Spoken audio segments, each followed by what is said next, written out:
Hello everyone and welcome back. आज के इस वीडियो में हम बात करेंगे कि बच्चों का पढ़ाई में मन लगाने के लिए हमें क्या करना चाहिए। बहुत सारे क्वेश्चन मुझे कमेंट में मिलते हैं कि बच्चे का बिल्कुल पढ़ाई में मन नहीं लगता है, हमें क्या करना चाहिए, क्या नहीं करना चाहिए। तो आज की इस वीडियो में हम बात करेंगे 3 डोंट एंड 3 डूज के बारे में। 3 ऐसी चीजें जो आपको बिल्कुल नहीं करनी है और 3 चीजें जो आपको जरूर से करनी चाहिए ताकि आपका बच्चा भी मन लगाकर पढ़ाई करे। मेरी पर्सनली ट्राइड एंड टेस्टेड चीजें हैं और 100% काम करती है। वीडियो डेफिनेटली आपके लिए यूजफुल होने वाला है। वीडियो पूरा जरूर देखिएगा। अच्छा लगे, यूजफुल लगे तो लाइक और शेयर भी जरूर कर देना। चैनल पर नए हो तो सब्सक्राइब कर लीजिए बच्चों से ही रिलेटेड और भी बहुत सारे वीडियोस के लिए। चलिए वीडियो शुरू करें। सबसे पहले बात करेंगे 3 डोंट के बारे में। 3 ऐसी चीजें जो आपको बिल्कुल नहीं करनी है। उसमें सबसे पहले है कि कभी भी एज अ पनिशमेंट बच्चों के सामने पढ़ाई पेश मत करो। जैसे जनरली हम करते हैं कि बच्चे से अगर कोई गलती हो गई, जैसे खेलते ही खेलते उसने कोई चीज तोड़ दी, तो हम क्या करेंगे, पहले तो बच्चे के ऊपर गुस्सा करेंगे, चिल्लाएंगे या मारे पीटेंगे और फिर बच्चे को बोलेंगे जाओ जाकर पढ़ाई करो। ये आपको बिल्कुल नहीं करना है। इससे क्या होगा कि बच्चे के मन में ये होगा कि पढ़ाई तो मुझे एज अ पनिशमेंट मिलती है, ये तो बहुत बुरी चीज होती है। वो कभी भी मन लगाकर पढ़ाई नहीं कर पाएगा। तो कभी भी पनिशमेंट के तौर पर बच्चे से पढ़ाई मत करवाइए। बच्चे को आप इनडायरेक्टली ये बता रहे हो कि ये तो बहुत बुरी चीज है, इसीलिए आपको ये पनिशमेंट के तौर पर मिलता है। तो पनिशमेंट के तौर पर आपको बच्चे को पढ़ाई करने के लिए नहीं कहना है। दूसरी चीज जो आपको बिल्कुल नहीं करनी है वो है कि बच्चों को पढ़ाते समय अपना फोन यूज ना करें।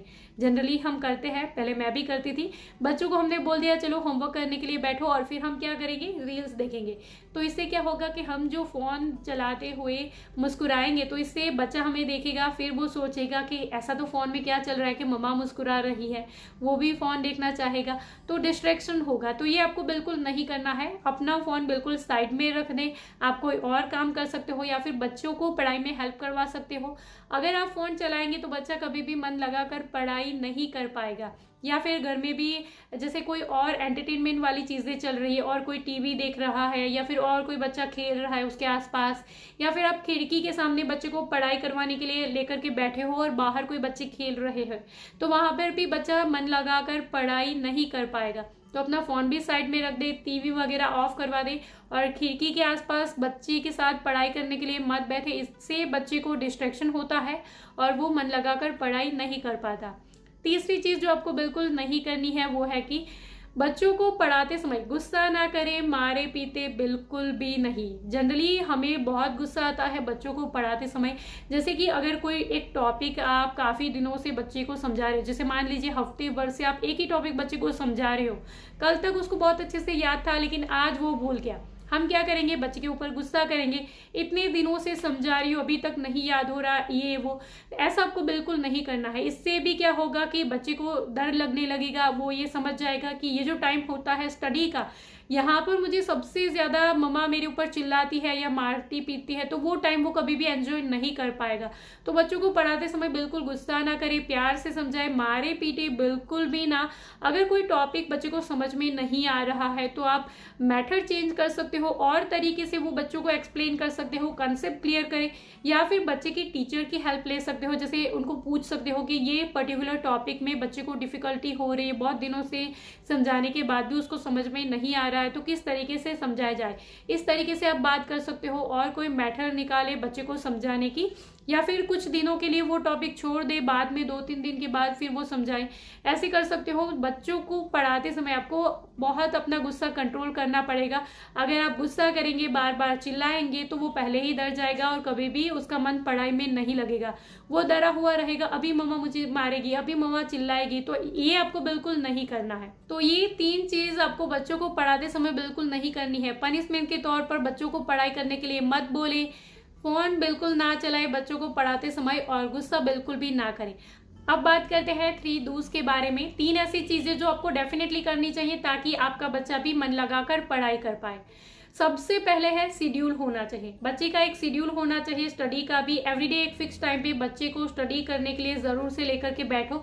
इससे बच्चे की एक आदत हो जाएगी। एवरीडे एक पर्टिकुलर टाइम पे अगर आप रेगुलरली बच्चे के साथ स्टडी करने के लिए बैठेंगे तो फिर उसके वो शेड्यूल में आ जाएगा। जैसे सुबह बच्चा उठता है, फिर 8-9 बजे वो ब्रेकफास्ट करता है, रात को 8-9 बजे वो डिनर करता है, तो स्टडी का भी एक फिक्स टाइम होना चाहिए, फिर उसके वो रूटीन में आ जाएगा। जैसे मेरे बच्चों की अगर मैं बात करूँ तो उनकी अब ये आदत हो चुकी है कि एवरीडे आफ्टर डिनर उनको स्टडी करने के लिए कुछ टाइम के लिए बैठना है। जैसे 1 घंटे के लिए, आधे घंटे के लिए, या फिर एटलीस्ट 15-20 मिनट के लिए एवरीडे उनको डिनर के बाद थोड़े टाइम के लिए एटलीस्ट स्टडी करने के लिए बैठना है। तो अब ये उनकी आदत हो चुकी है, तो अब मुझे उनको बार बार बोलना नहीं पड़ता है चलो होमवर्क करो या फिर बुक्स निकालो, खुद वो ऑटोमेटिकली डिनर के बाद स्टडी करने के लिए रेडी हो जाते हैं। तो रेगुलरली अगर आप बच्चे के साथ एक पर्टिकुलर टाइम पे स्टडी करने के लिए बैठेंगे तो उनका भी एक शेड्यूल हो जाएगा, एक रूटीन हो जाएगा, फिर आपको बार बार बोलना नहीं पड़ेगा। दूसरी चीज़ जो आपको ज़रूर से करनी चाहिए वो है कि स्टडी से पहले थोड़ा सा खाना पीना ज़रूर से दे दे। जैसे भूखे पेट हमसे भी कोई काम ठीक से नहीं होगा, तो बच्चा अगर भूखा होगा तो वो भी मन लगाकर पढ़ाई नहीं कर पाएगा। तो थोड़ा स्नैक्स वगैरह, पानी, जूस वगैरह बच्चे को स्टडी से पहले ज़रूर से दे दे ताकि वो मन लगाकर पढ़ाई कर पाए। तीसरी चीज़ जो आपको डेफिनेटली फॉलो करनी है वो है कि बच्चों को पढ़ाते समय हमेशा सैंडविच मेथड का इस्तेमाल करें।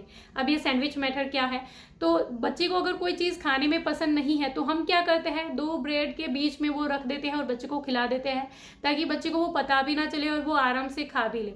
यही मेथड हमें बच्चों को पढ़ाते समय भी फॉलो करनी है।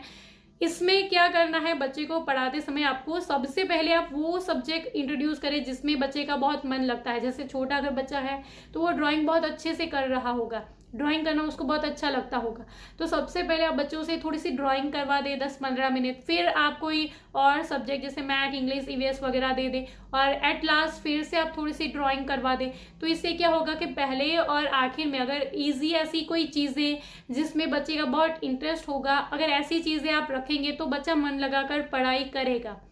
बड़ा अगर आपका बच्चा है ड्राइंग नहीं करता है तो फिर आप ऐसे सब्जेक्ट चूज करें जिसमें वो बहुत अच्छा है। जैसे मैथ अगर वो उसको बहुत अच्छा लगता है तो सबसे पहले आप मैथ दें, लास्ट में भी कोई इजी सब्जेक्ट रखें और बीच में जो भी मुश्किल सब्जेक्ट है या फिर जिस भी सब्जेक्ट में उसका मन नहीं लगता है, जैसे मेरे बच्चों को हिंदी थोड़ा सा कम अच्छा लगता है तो मैं क्या करती हूँ कि हिंदी 2 सब्जेक्ट के बीच में उसको करवा देती हूँ ताकि वो ज़्यादा बोरिंग ना हो जाए। तो इस तरीके से सैंडविच मेथड में आप बच्चों को अगर पढ़ाएंगे तो बच्चा डेफिनेटली मन लगाकर पढ़ाई कर पाएगा। और बच्चों को पढ़ाना इतना इजी नहीं है। जैसे अगर आपने 1-2 दिन ये चीज़ें ट्राई करी तो कोई मैजिक नहीं हो जाएगा कि तीसरे दिन से वो बहुत मन लगाकर पढ़ाई करेगा। आपको कंसिस्टेंसी रखनी है, कंटिन्यूसली ये सारी चीज़ें बच्चों को पढ़ाते समय आपको फॉलो करनी है और करीब 8-10 दिन के बाद आपको ज़रूर से इम्प्रूवमेंट बच्चों में नज़र आएगा। So this is all for today. I hope कि मेरी ये सारी बातें, ये छोटी सी इन्फॉर्मेशन आपके लिए ज़रूर से यूज़फुल रही होगी। अगर मेरी इस वीडियो से आपकी कोई मदद हुई है, वीडियो अगर आपके लिए यूज़फुल था तो इस वीडियो को लाइक और शेयर ज़रूर करिएगा। इसके अलावा और कुछ अगर आप मुझसे पूछना चाहते हो, कुछ बताना चाहते हो या और कोई टॉपिक के ऊपर वीडियो चाहते हो तो आप नीचे कमेंट बॉक्स में ज़रूर से लिख सकते हो। आपके कमेंट्स का इंतज़ार रहेगा। Thank you for watching this video. Bye bye.